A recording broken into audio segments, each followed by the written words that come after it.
میں روزانہ کی مجلسوں میں اپنی کم علمی کے مطابق اور دہلیز سیدہ سے مانگی خیرات پہ اعتماد کے مطابق آپ کے سامنے گزارشات ہدیہ کر رہا ہوں۔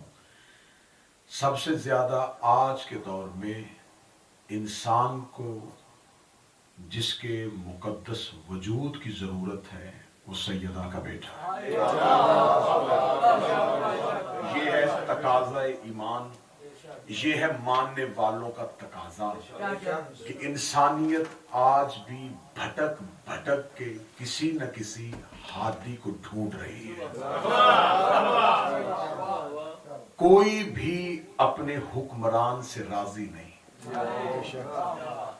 ہر انسان کے اندر چاہتے نہ چاہتے ہوئے ایک خواہش ہے کہ کوئی ایسا ہادی ملے جو بے عیب ہو۔ جیسے چاہنے والوں کو مولا کے مقدس وجود کی ضرورت ہے، ایسے ہی حجت کے دشمنوں کو حجت کا خوف بھی ہے۔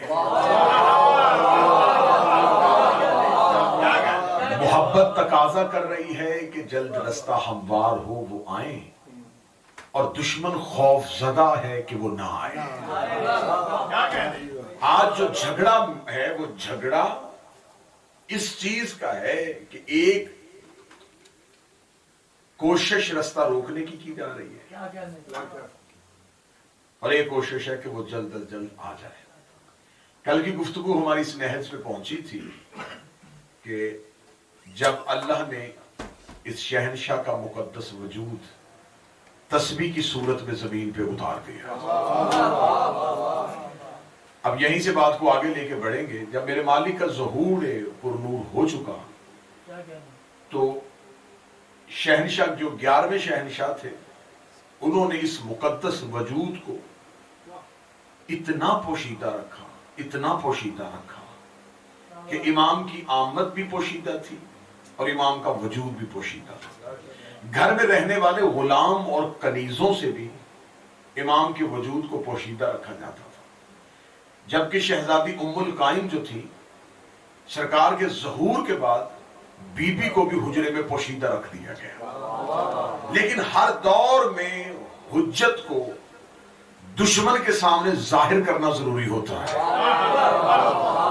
جیسے کہ فرعون نے بڑا رستہ روکا کہ موسیٰ نہ آئے، لیکن خدا کا انتظام یہ تھا کہ جس کا رستہ روک رہا تھا خدا اسی کے دربار میں اسے پال رہا تھا۔ خدا پھر اپنا انتقام بھی دکھاتا ہے کہ جس کا رستہ روکنے کی کوشش کی تھی خدا اسے مختار کیسا بناتا ہے۔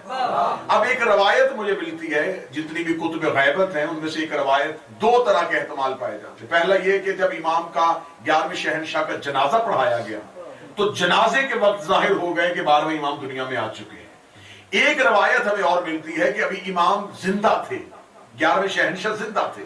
ایک سیکل نامی کنیز کے ذریعے امام کے گھر کی جاسوسی کروائی گئی، اور اس دور کے ظالم حاکم معتمد نے سپاہیوں کو بھیجا کہ جاؤ جا کے امام کو ڈھونڈ کے لاؤ کہ کیا 11ویں شہنشاہ کے گھر اس کے بیٹے کی آمد ہو چکی ہے۔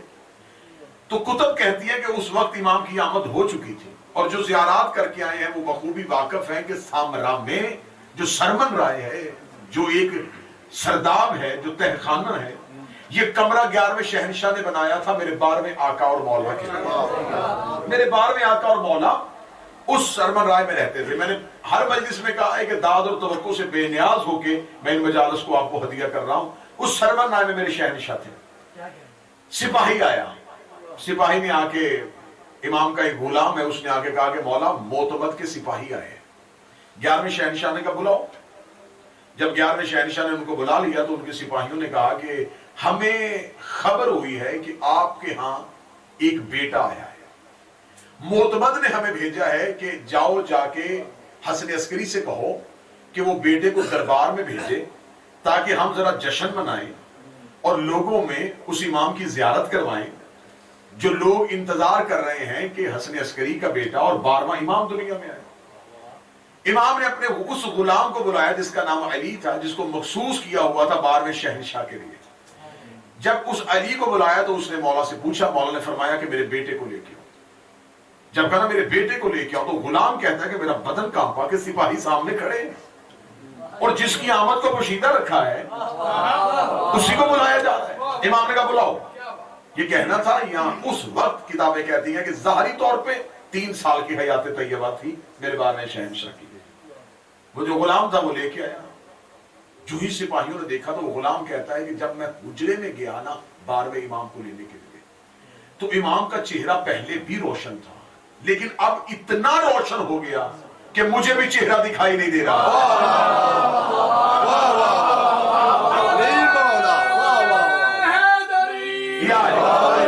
चेहरा इमामत इतना रोशन हो गया कि गुलाम कहता है कि मेरे शहनशाह के रुखसारे मुबारक पे जो एक तिल था वो चांद की तरह चमका। वो कहते हैं कि इमाम का नूर से मुझे भी इमाम के खदो खाल नजर नहीं आ रहे थे और पूरा हुजरा नूर से भरा हुआ था। ज्ञान शहनशाह का हुक्म था, एक हुज्जत का हुक्म था, दूसरी हुज्जत को लेके आओ। वो कहते मैंने हाथों में उठाया, जो ही उठाया तो इमाम ने कहा जाओ इन्हें दरबार में ले जाओ। गुलाम कहता मेरा बदन फिर कांपा कि दुश्मन और जालिम तरीन बादशाह जिसने इमाम का रास्ता रोकने के इतने इंतजाम किए कि रोजाना इमाम के घर में छापा और जासूसी होती थी, उसी के दरबार में भेज रहे। मौला फरमाया जाओ ले जाओ। गुलाम कहता उसकी रवायत आगे चलते हैं जो अबू दियान रावी उसने रवायत की है। वो कहता जब मैं इमाम को लेकर सामरा की गली में आया ना 12वें शहनशाह, तो वो कहता उस वक्त सामरा में शाम थी। जो ही मैंने पहला कदम बाजार में रखा तो सामरा में दिन तलू हो गया। रात का सामरा दिन की रोशनी में चमक उठा। इसे याद है कि जब 17 रबीउल अव्वल को इन्हीं के नाना आए थे तो वो कहते हैं कि कैसर और किसरा के किंगरे गिर गए थे, आतिश फारस ठंडी हो गई थी और शाम के महल मदीने से दिखाई दे रहे थे। वो कहते जो ही मैं लेके 12वें शहनशाह को बाजार में आया तो ऐसे सामरा में जैसे दिन तुलू हो गया। लोग दुकानें छोड़ के भागे। ये क्या हुआ? शाम के वक्त सूरज, और सूरज भी जमीन पे। लोग अपने मकानों की छतों पे चल गए और वो कहता है कि इमाम के चेहरे के खदोखाल कोई नहीं देख सकता था। ऐसे था जैसे मेरे हाथ में कोई चांद है और मैं उसे लेके चल रहा हूं। दरबार में खबर पहुंच गई कि हसन अस्करी के बेटे जो है जो दुनिया में आए हैं वो दरबार में आ रहे हैं। दरबार खचाखच भर गया, दरबार में रश हो गया। गुलाम कहता है कि मैं अपने शहनशाह को लेकर जब दरबार में पहुंचा तो दरबार में सिपाही खड़े थे। एक दफा तो मोतमद जलालत इमाम के साथ तख्त से उठ के खड़ा हुआ, दुश्मन एहतराम में उठ के खड़ा हो गया। जलालत इमाम के साथ एहतराम में उठ के खड़ा हुआ। वो कहता जो ही मैं एहतराम में उठ के खड़ा हुआ, गुलाम कहता है कि पूरे दरबार में खामोशी तारी हो गई, नूर दरबार जगमगा उठा। या एक वजीर ने आके मोतमद के कान में कोई बात कही, उसे कहा सिपाहियों से कोई तलवारें निकालो और जल्दी से कत्ल करो। जिसका इंतजार कर रहा था आज वो मेरे महल में आ गया, जल्दी से कत्ल करो। अब दयान रवायत करता है कि जो ही सिपाही बढ़े और उन्होंने कब्ज़ाए तलवार पे हाथ रखा था कि तलवार न्याम से खींचे, जिसका हाथ जहां था वही रुक गया और कोई भी अपनी तलवार को न्याम से खींच नहीं सकता था। मोतमद तख्त में बैठा, इसने मंजर देखा, इसने कहा अच्छा, और इसने एक गुस्ताखाना जुमला का, इसने कहा इसका बाप भी जादू करता था, ये भी ऐसा ही करता है कि जादू के जरिए मेरे सिपाहियों के हाथ रोक दिए। इसने अपने गुलाम से कहा जा खजाने से वो तलवार लेके आ जो मैंने महफूज रखी है, जिसपे किसी जादू का असर नहीं होता। जो ही तलवार दरबार में आई, इसने तलवार के न्याम पे हाथ रखा और इसका हाथ भी वहीं रुक गया। हाथ का रुकना था तो इसने देखा कि इंसानियत तो आजिज आ गई है। इसने कहा जल्दी जाओ, जाके वो जो हमने दरबार में शेर महफूज किए हुए हैं उन्हें दरबार में लेके आओ, क्योंकि इंसानों पे तो असर हो गया है, अब मैं देखूंगा जानवरों पे कैसे असर होगा। इसके अस्तबल से 3 शेर लाए, 2 जवान और 1 बूढ़ा। जो ही दरबार में आए, दरबार में आना था या उस गुलाम को मोतमद ने कहा जल्दी कर इस बच्चे को जमीन पे उतार। वो कहता मेरा बदन फिर थर थर कांपा कि 11वें मौला ने मुझे अमानत दे के भेजी है, मैं इमाम को जमीन पे कैसे उतारूं? या 12वें शहनशाह ने मेरा चेहरा देखेगा, मैं नहीं कह रहा मुझे जमीन पे उतार दे। इतना कहना था। वो कहता मैंने शेरों के सामने इमाम को यूं जमीन पे उतारा, 3 शेर धारते हुए दरबार में, पूरे दरबार में खामोशी तारी हो गई कि अब दरिंदों पे कौन सा जादू होगा, अब दरिंदों पे कौन सा इल्म गैब होगा। जो ही इमाम के सामने आना था, तीनों शेरों ने इमाम से चंद कदम के फासले पे अपनी पेशानियों को जमीन पे रगड़ना शुरू कर दिया। इमाम उनके सामने ऐसे बैठ के जैसे कूफे के मिंबर में मिंबर सलूनी बैठता था। इमाम ऐसे बैठ के मुंह आसमान की तरफ किया और आसमान की तरफ अशहदु अल्ला इलाहा इल्लल्लाह अशहदु अन्ना मुहम्मद रसूलुल्लाह अशहदु अन्ना अलीय्युन वलियुल्लाह व अशहदु अन्ना अनता हुज्जतुल्लाह।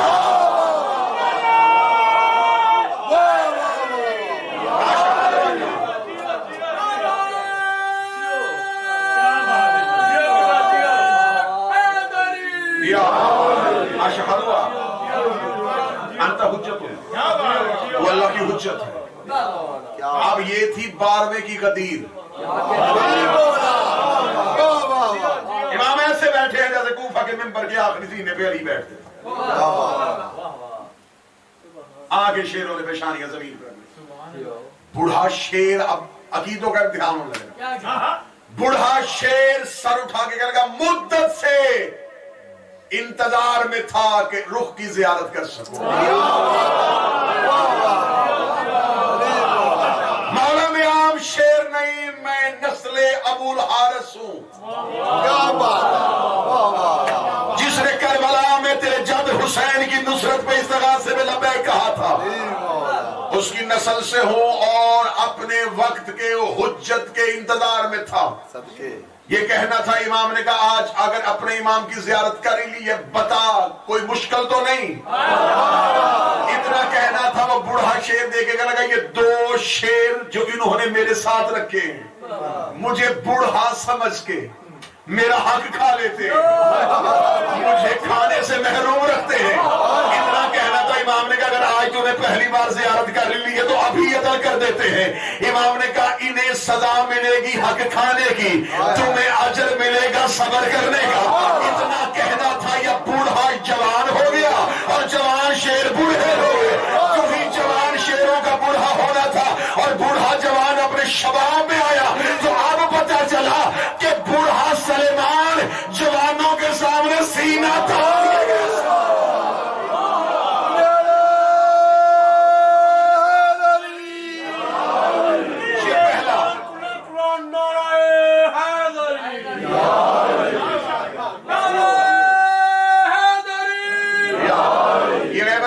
और गैबत तूसी में इस वाक्य को मज़कूर किया गया। ये पहला वाक्य है जो इमाम की इमामत का दरबार में अमली मुजाहरा हुआ।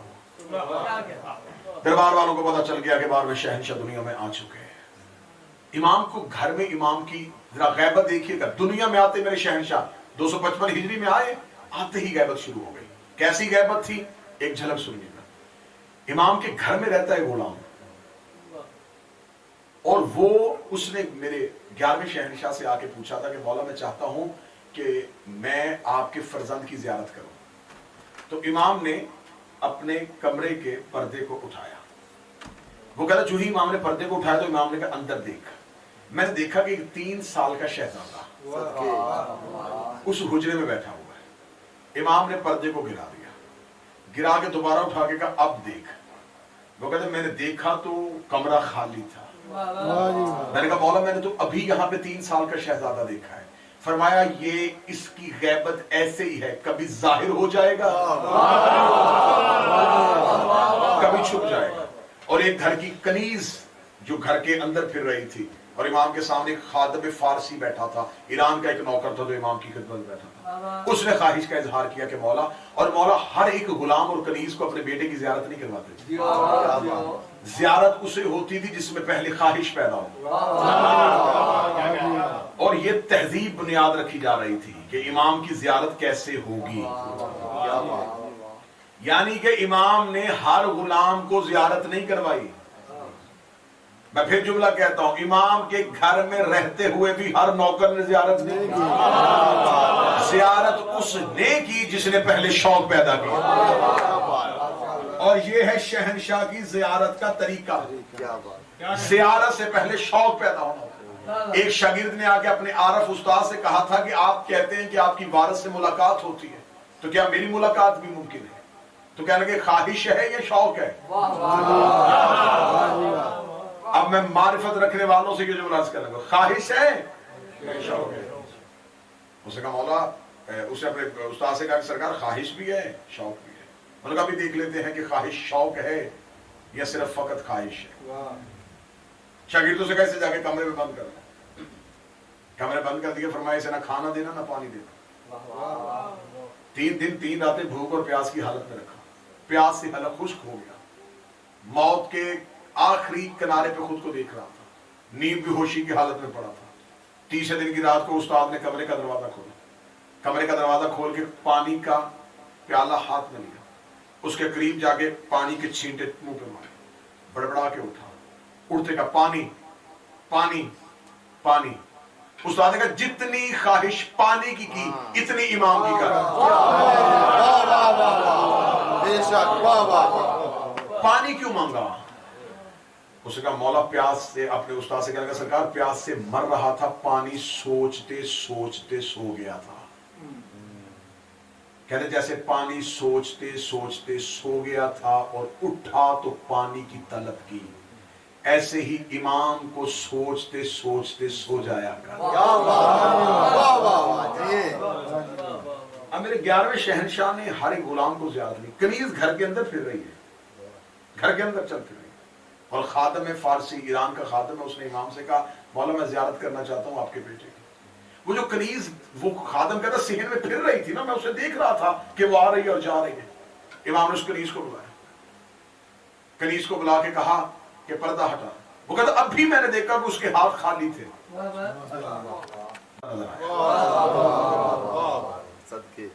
उसने कहा मौला ये अभी मैंने देखा कि कनीज के हाथ खाली थे। फरमाया तब नजर नहीं आ रहा था जब तक ख्वाहिश नहीं थी। तूने ख्वाहिश की, हमें तुमसे ज़ियारत करवा दी। जब मेरे शहनशाह ने मुसलसल 5 साल 260 हिजरी आ गई, 260 हिजरी तक 11वें शहनशाह की शहादत के बाद इमाम हर किसी से मुलाकात नहीं करते थे। इमाम की मुलाकात का तरीका तब्दील हो चुका था। इमाम 12वें शहनशाह अपने उस तय खाने में, उस सरमन में रहते थे, और इमाम ने मखसूस किया हुआ था चंद लोगों को जो इमाम से मिलते थे। इमाम से मुलाकात का तरीका क्या होता था कि हर शहर में एक नाइब होता था, उसके बाद एक बहुत जो बड़ा नाइब, उसे नाइब आला कहते थे। लोग सवाल लिख के छोटे नाइब को देते थे, वो आके बड़े को देता था। सारे खतूत इकट्ठे करके इमाम के दरवाजे पे जाकर दिए जाते थे बीबी हकीमा खातून को। बीबी हकीमा खातून पेश करती थी 12वें शहनशाह की बात। 12वें शहनशाह उन खतूत में सवालों के जवाब देके वापस बीबी हकीमा खातून को देते। बीबी हकीमा खातून नाइब आला को देती, फिर वो छोटे नाइबीन को देता।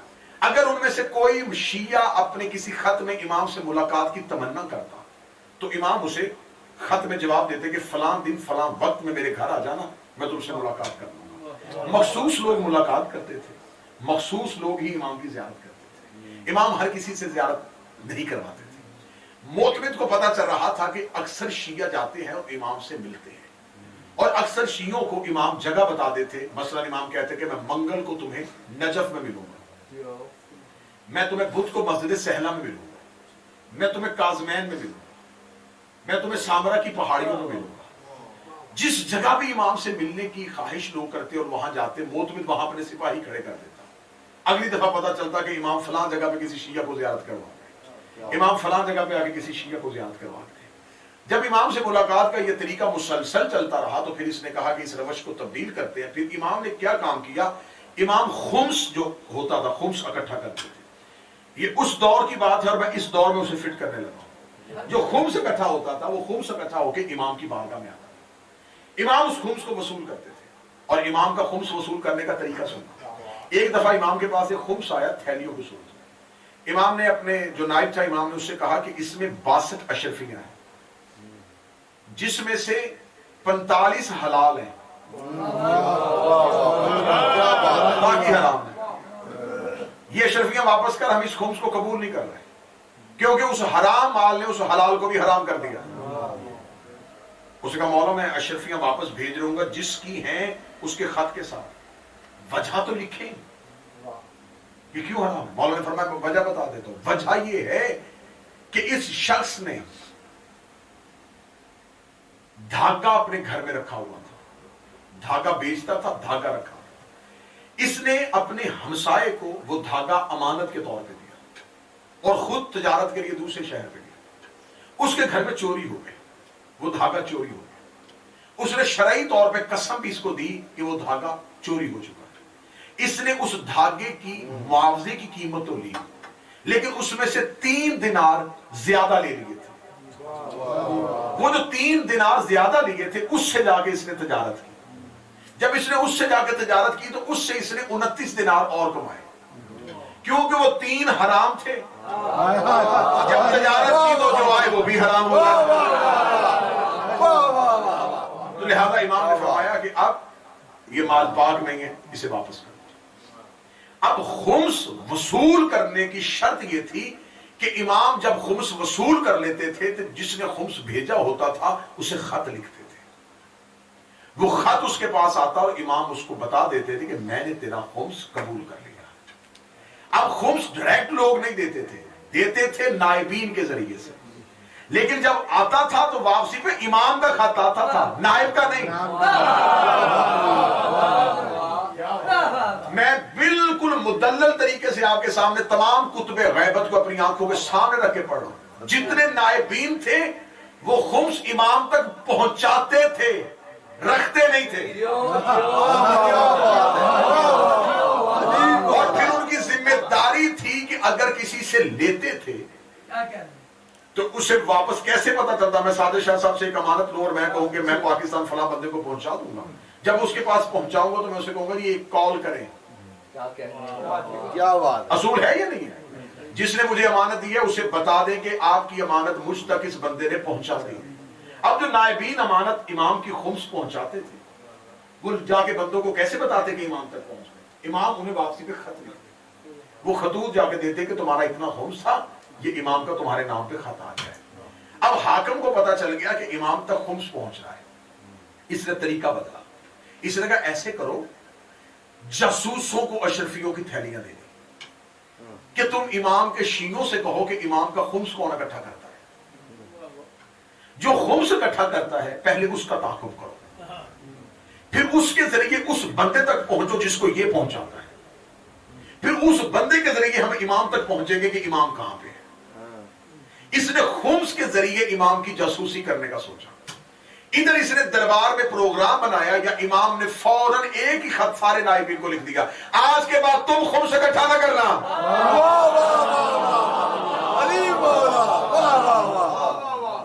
آج کے بعد تم خمس اکٹھا نہ کرنا.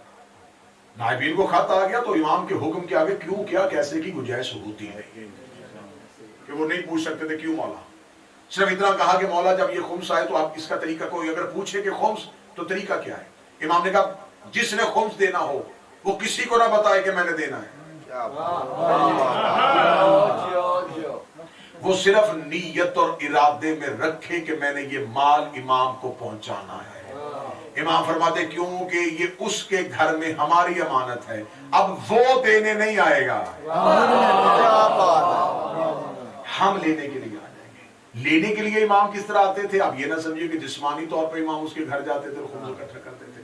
ایک شخص کہتا ہے کہ میں کربلا میں گیا اور میں کربلا میں جا کے امام حسین کی زری پہ جا کے بیٹھ گیا اور زری میں بیٹھ کے میں زیارت کی نماز پڑھ کے زیارت عاشورہ پڑھنی شروع کی اور میں نے 40 دن مسلسل عمل کیا, کیونکہ مجھے کسی نے بتایا تھا کہ کربلا میں حرم حسین میں 40 دن زیارت عاشورہ پڑھو تو 40 دن کے اندر امام زمانہ کی زیارت ہو جاتی ہے. وہ کہتا میں نے 40 دن مکمل کر لی. جب 40واں دن قریب آ رہا تھا نا تو دل میں وسوسہ پیدا ہونا شروع ہو گیا, کہاں ملاقات ہوگی, میں نہیں مل سکتا, شاید گناہ زیادہ ہے, شاید وہ مجھے ملنا ہی نہیں چاہتے. اب معرفت شک کے وسوسے سے کم ہونی شروع ہو گئی. تو کہتا میں نے 40 دن اپنے خیر پورے کیے. 40 دن پورے کرنے کے بعد جب میں نکلا تو جو ہی میں حدود حرم سے نکلا تو ایک گھوڑا سوار میرے ساتھ چلا.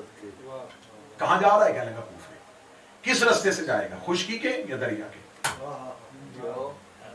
میں نے کہا کہ میں دریا کے رستے سے جاؤں گا. اچھا اگر تو جا رہا ہے تو ایک امانت ہے وہ دے دینا. کون سی امانت ہے؟ کوفہ جائے گا, وہاں پہ ایک شخص ہے ریان نامی, اس قصاب ہے, اس کو جا کے کہہ دینا کہ یہ چند دینار ہے. اس کو دینار حوالے کیے. وہ کہتا ہے کہ میں پوچھ ہی نہیں سکا کہ آپ کون ہیں. اور یہ جتنی کتب ملاقات با امام زمانہ کی میں نے پڑھی ہیں ان تمام میں یہ مشترکہ بات پائی جاتی ہے کہ جب وارث سے ملاقات ہو تو جتنی دیر ملاقات ہو آپ کا ذہن سوال سوچ بھی نہیں سکتا. آپ نہیں سوچ سکتے کہ میں کس سے مل رہا ہوں, یہ کون ہے. ملاقات ختم ہوتے ہی آپ کا ذہن دوبارہ چلنا شروع ہو. क्योंकि इमाम जब मिलते हैं तो कायनात की नब्ज़ पे हाथ आता है। क्या अगर किसी ने दलील देखनी हो तो मेराज की मुलाकात देख ले। इमाम से मुलाकात के लिए वक्त रुक जाता है। वो कहता है कि मैंने जब थोड़ा सा आगे चला तो मेरा जहन काम करना शुरू हुआ कि मैंने अमानत ले ली, पूछा ही नहीं। तो मैंने अभी उस शख्सियत को दूर जाते देखा। मैंने पीछे से आवाज देखा, अगर वो पूछे किसने दिए तो उन्होंने दूर से कह देना बकिया ने दिए हैं। मेरे शहनशाह का एक इस्म है बकियतुल्लाह, अल्लाह का बकाया। बकिया उसे कहते हैं कि बंदा किसी से कहे कि तेरे पास क्या है, वो कहते मेरे पास अब बकिया यही है। जिसके बाद कुछ ना हो ना उसे बकिया कहते हैं। अल्लाह के खजाने में जिसके बाद कुछ भी ना हो उसे बकियतुल्लाह कहते हैं। कह देना बकिया ने दिया। वो कहता मैं चल पड़ा, चल के मैं कूफे पहुंचा, जैसे कहा था उस शख्स ने वैसे जब मैं पहुंचा तो उस शख्स के दरवाजे पे जाकर दस्तक दी। दरवाजे पे दस्तक दी अंदर से, और मुझे उन्होंने कहा था कि जब उसके घर जाए ना तो जब दरवाजे पे दस्तक दी वो आए तो उसके ना कपड़ों पे खून के छींटे हो, परेशान ना होना, वो सुबह सुबह जानवर ज़िबा करता है। वो कहता मेरे ज़हन में फिर भी नहीं आया कि वहां पहुंचने से पहले जो हालात बता रहा है। तो जो ही गया, मैंने दरवाजे पे दस्तक दी, दरवाजा खोला, जैसे उन्होंने कहा था वैसे ही कपड़ों पे खून के छींटे बाहर आया। एक अजनबी को देखा, जल्दी से हड़बड़ा के अपने आस्तीनों को सीधा किया। कहने लगा कौन है? कहने लगा जी मैं करबला से आया हूँ। तो मेरे दरवाजे पे क्यों आए? मुझे किसी ने आपकी कोई अमानत दे के भेजी है। क्या अमानत दे के भेजी है? उसने कहा कोई मुझे मिला था करबला से निकलते हुए, तो उसने कहा था कि रियान को जाके ये दिनार दे देना और उससे कहना बकिया ने दिए हैं। बकिया का नाम आना था। वो वैसे ही घर के अंदर गया, वजू करके बाहर आया, आगे लगा वो आंखें चूमने दे जिससे तूने इमाम मुझे वो हाथ चूमने दे जिससे तूने मौला के कदमों पर हाथ लगाए हैं। उसका 40 दिन बैठा रहा हूँ इमाम हुसैन के हरम में, मेरी तो इमाम से मुलाकात नहीं हुई। उसे तेरी इमाम से मुलाकात नहीं हुई तो ये दिनार किससे लेके आया है? उसका तुझे कैसे पता ये 12वें इमाम ने दिए हैं? उसका भी रात तो सोते हुए कह के सोया था कि मौला 200 दिनार का कर्जा हो गया है। तो इमाम की आवाज है सूरज तलू होने दे, कल के दिन तेरे दरवाजे में ना भेजो मुझे अपना इनाम।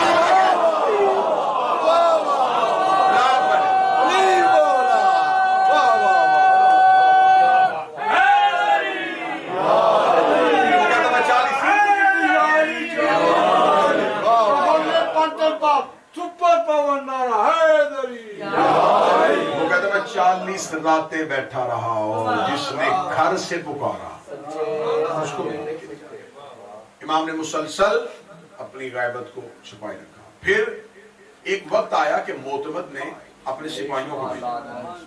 इसने सिपाहियों को भेजा कि जाओ, जाके ये खुद बगदाद में था और ये रात को सो नहीं सकता। इमाम का खौफ इसे सोने नहीं देता। ये उठ के 12वां इमाम दुनिया में आ चुका है, उस इमाम का रास्ता कैसे रोके?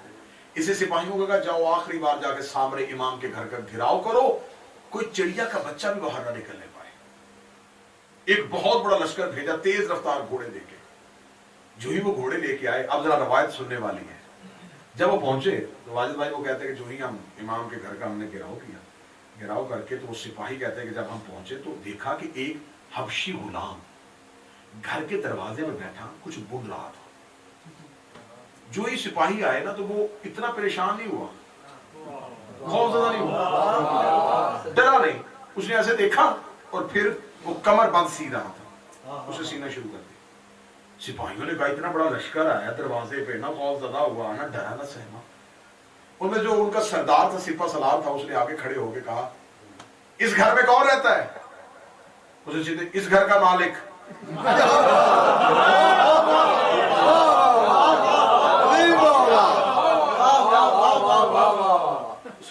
सिपा सलार का कौन रहता है? उसने इस घर का मालिक। हम उससे मिलना चाहते हैं। उसने कहा जाओ। वो कहते उसका इत्मीनान बता रहा था कि घर में कोई है। सिपा सलार ने दरवाजा खोला हुआ तो जो ही हम घर के अंदर दाखिल हुए, बाहर से छोटा सा घर लग रहा था। बाहर से ऐसे लग रहा था जैसे एक छोटा सा एक तो 2 कमरों का घर है। वो कहता जो ही हमने दरवाजा खोला एक बहुत बड़ा सीन, उसके साथ एक ऐसा बाग कि ऐसा हसीन बाग हमने दुनिया में नहीं देखा। उस बाग में दरख्त उठे हुए नहीं थे, झुके हुए थे। झुके हुए दरख्तों के नीचे एक सबज रंग का मुसल्ला बिछाए हुए, सबज रंग का अमामा सर पे पहने हुए, सफेद अबा ज़ेब तन किए हुए, चेहरा हमारी तरफ नहीं था, पुश थी और कोई महवे इबादत था। सिपाही जो ही अंदर दाखिल हुए तो उन्होंने इबादत में एक लम्हे के लिए भी रुक के नहीं देखा कि कौन आया है। बोला जो ही हम दाखिल हुए तो सिपाही कहते हैं कि उस सेहन और उस बागीचे के दरमियान में छोटी सी पानी की एक नाली थी, बिल्कुल छोटी सी, जिसमें एक शफाफ पानी बह रहा था। मगर जब हम खड़े रहे तो हमने देखा कि ना गुलाम ने तवज्जो की, ना उस शख्सियत ने तवज्जो की। तो इतना कहना था कि मैंने सिपाहियों को इशारा किया, सिपाही ने जो ही उसे अबूर करने के लिए पांव बढ़ाया तो वो फैलना शुरू हो गए। इतनी फैली जितना दरियाए नील था।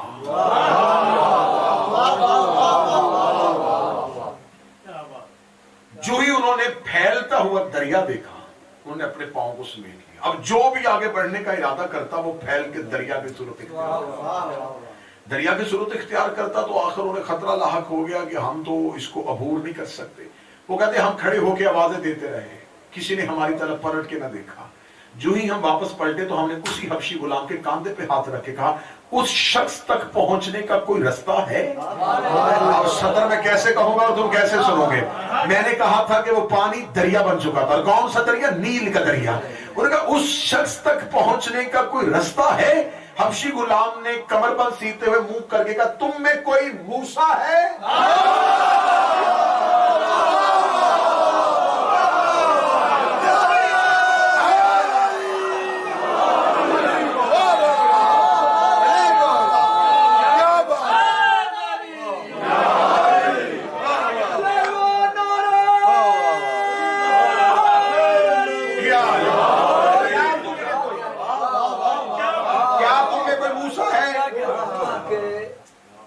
गुलाम का चेहरा देखते रह गए।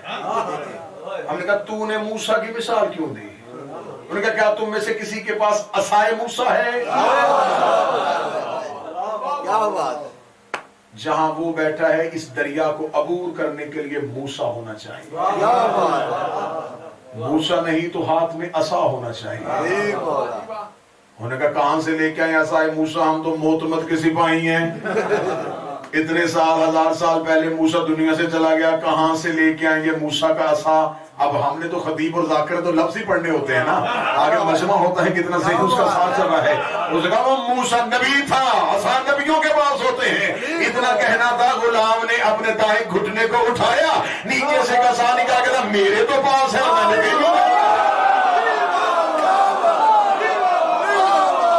मेरे पास है और मैं तो नबी भी नहीं हूं।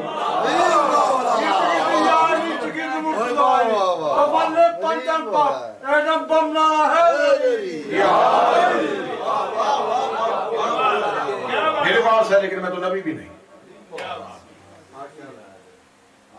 तू कब उनको मिलता है? कहता जब वो चाहते हैं। सिपाही आजाद आ गए और वापस गए। वापस जाके मोहतमद को खबर दी और उसके जिस्म पे लर्जा तारी हो गया, क्योंकि जिसका रास्ता रोक रहा है वो तो इस इंतजाम के साथ बैठा है कि उस तक पहुंचने के लिए भी मूसा होना चाहिए। आखिरी जब इसने जिसारत की थी, जिसके बाद मौला गैबत कुबरा में चले गए, वो आखिरी जिसारत जो थी, इसने फिर एक दूसरी दफा बहुत बड़ा लश्कर लेके और खुद साथ जाके इसने इमाम के सरमन राय, जहां इमाम का सरदार था, वहां पहुंचा। और कुतुब कहती है ये जुमला भी बड़ा कमाल हो गया। जब ये वहां पहुंचा तो वहां पहुंच के जो ही ये सरदार के बाहर पहुंचे तो अंदर से कुरान पढ़ने की आवाज आ रही। इन्हें यकीन हो गया कि इमाम अंदर ही है। जो सिपा सलार था, जो सरदार था उस लश्कर का, वो सीढ़ियां उतर के अंदर गया है और जब बाहर निकला है तो उसके पीछे पीछे कोई शख्सियत चलती हुई आ रही है। सिपाहियों ने कहा कि ये अकेला अंदर गया था देखने के लिए और इमाम को गिरफ्तार करके ले आया है। और वो बाहर आके सिपाही दस्ते बना के खड़े थे और वो जो सिपा सलार था वो उनके सामने आके सिपाहियों के साथ इसी तरह खड़ा हो गया जिस तरह किसी की इज्जत के एहतराम में सफे बांध के खड़े होता है। اور وہ جو شخصیت سرداب سے باہر نکلی، جو ہی وہ باہر آئی تو اسی سپہ سالار نے سپاہیوں کو اشارہ کیا، سپاہیوں نے رستہ چھوڑا، درمیان سے میرے آقا اور مولا نکل گئے۔ درمیان سے جب میرے آقا اور مولا کا گزر جانا تھا، جب امام نے گھر کا دروازہ عبور کر لیا تو فوراً سپہ سالار آنکھیں کھول کے کہنے لگا، میں نے نیچے ایک شخص کو دیکھا ہے جو قرآن پڑھ رہا ہے، آؤ میرے ساتھ چلو۔ سپاہی دیکھے کہ کس شخص کو؟ وہ جو ابھی ہم میں سے گزر کے چلا گیا ہے۔ اس کا تم نے کسی شخص کو دیکھا؟ انہوں نے کہا ہمارے درمیان سے وہ شخص گزر کے چلا گیا۔ اس کے بعد امام نے اپنے نائبین کو خط لکھ دیا، 4 جو نائبین تھے، عثمان بن سعید، محمد بن عثمان، حسین بن روح اور علی بن محمد صبری۔ آخری جو امام نے توقیع لکھی، جو خط لکھا، وہ میرے مولا نے علی بن محمد صبری کو لکھا۔ آج بھی جو کتب میں آخری خط ہے نا میرے مولا کا، وہ علی بن محمد صبری کے نام ہے۔ اور اس توقیع مبارک میں میرے مولا نے لکھا کہ اب اے علی بن محمد، تم صرف 6 دن زندہ رہو گے، اپنے بعد کسی کی نیابت کا بندوبست نہ کرنا، کیونکہ اب ہماری غیبت کبریٰ شروع ہو چکی ہے۔ اور اب اگر کوئی ہمارا شیعہ ہم سے ملنا چاہے تو اسے کہنا کہ آرزو کرے۔ غیبت سن لینا، آج یہیں پہ گفتگو رک جائے گی اور کل سے ہم ظہور پہ آ جائیں گے۔ امام نے فرمایا غیبت تمہاری طرف سے ہے، ہماری طرف سے نہیں۔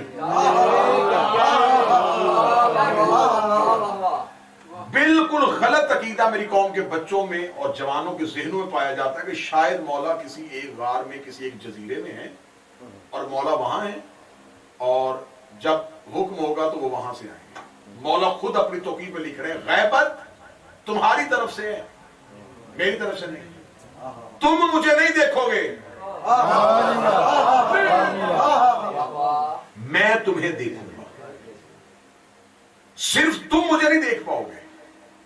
یہ ذہن میں رکھنا کہ میں غائب نہیں ہوا، تم بس مجھے نہیں دیکھ پاؤ گے۔ غیبت تمہاری طرف سے ہے، میری طرف سے نہیں۔ اور امام صادق سے ایک بندے نے پوچھا تھا کہ مولا یہ آپ کے قائم کی غیبت کیا ہوگی؟ مولا نے فرمایا غیبت 2 قسم کی ہوتی ہے، اور دونوں غیبتوں کا ذکر قرآن میں ہے۔ اس نے کہا کون سی؟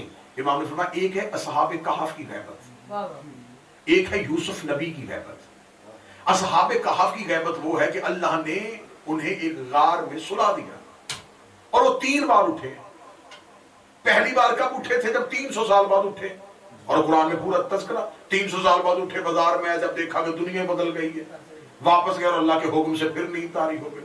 دوسری بار کب اٹھے تھے؟ دوسری بار تب اٹھے تھے جب چند منافقین کے گروہ نے آ کے رسول سے پوچھا تھا یا علی یا رسول اللہ تیرے بعد جانشین کون ہوگا؟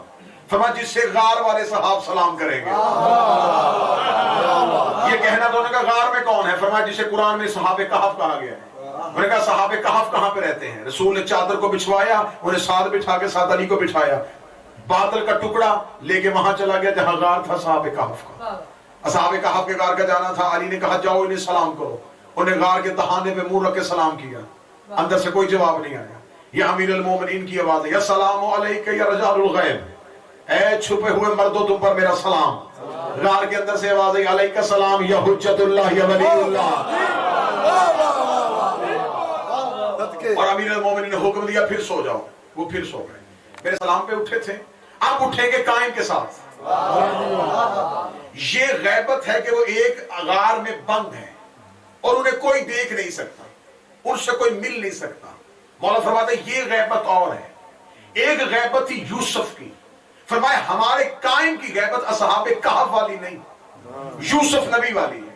اس کا یوسف نبی کی غیبت کیا تھی؟ مولا فرمایا یوسف نبی کی غیبت یہ تھی کہ 11 بھائی غلہ خریدنے کے لیے مصر میں آئے، سامنے تخت پہ یوسف بیٹھا ہے، سامنے بیٹھا تھا، بھائیوں کے لیے غائب تھا، بھائیوں کو نہیں پتا تھا کہ یہ یوسف ہے۔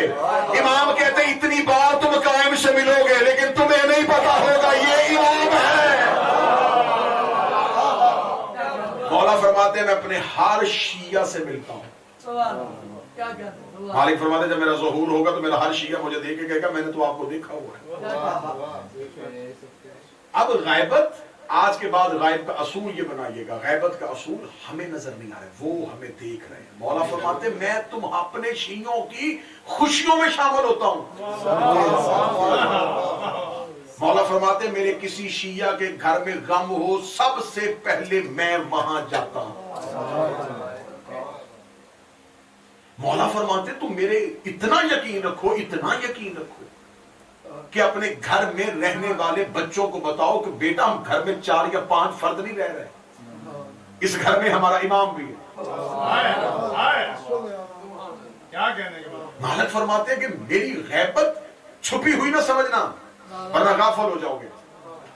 यही वजह है कि आज हमारे पास गैबत का असूल क्या है, वो एक जगह पे जजीरे पे हैं, जब उन्होंने आना होगा वो आएंगे, हमें आवाज देंगे, हमें बुलाएंगे। मौला फरमाते ये है मेरी गैबत से सबसे बड़ी गफलत।